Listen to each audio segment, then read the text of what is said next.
Eh bien, pour bien comprendre, regardez attentivement cette vidéo. Bonjour la France. J'ai choisi de m'adresser à vous aujourd'hui en français pour vous annoncer une grande nouvelle. J'ai décidé d'être candidat à l'élection présidentielle en France en 2022. Ensemble, we will make France great again. Alors attention, bien évidemment, Donald Trump n'a jamais prononcé ce discours. Au-delà de la voix, c'était la mienne, vous l'avez peut-être reconnu, c'est la vidéo qui est intéressante ici. C'est une fausse vidéo que nous avons fabriquée ici à TF1, précisément pour sensibiliser sur les risques de cette technologie. C'est cela qu'on appelle un deepfake, une vidéo très crédible, mais retouchée par de l'intelligence artificielle. Et c'est là tout le risque, justement. Aujourd'hui, plus besoin de grands moyens pour faire ce type de trucage. Il suffit d'utiliser des programmes gratuits disponibles sur Internet. Alors justement, Yannick, comment fait-on pour fabriquer un deepfake ?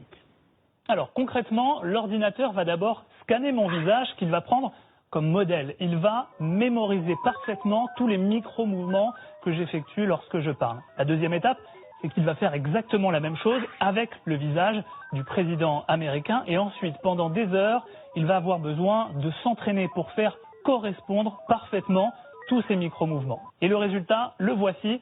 Une fois bien entraîné, le logiciel fait correspondre en temps réel tous les mouvements de mon visage sur ceux du président américain.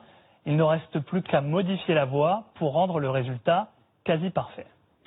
Démonstration effectivement saisissante. Yannick, ce qu'on peut en retenir, c'est qu'on n'est pas forcément obligé de croire tout ce que l'on voit. Oui, justement, à partir de maintenant, dites-vous bien une chose, c'est que lorsque vous verrez circuler sur les réseaux sociaux une vidéo de manière virale où une personnalité, connue ou pas, tient des propos que vous jugerez surprenants ou choquants. Dans ce cas, demandez-vous toujours si c'est une vidéo qui a potentiellement donc été retouchée. Fort heureusement, il existe aussi des outils technologiques qui permettent notamment aux journalistes d'analyser ces vidéos et d'essayer de repérer ce type de modification. Et l'autre solution, Yannick, merci beaucoup, c'est de continuer à regarder le journal parce qu'ici, évidemment, il n'y a pas de deepfake ou de fake news, absolument. Merci beaucoup. Toujours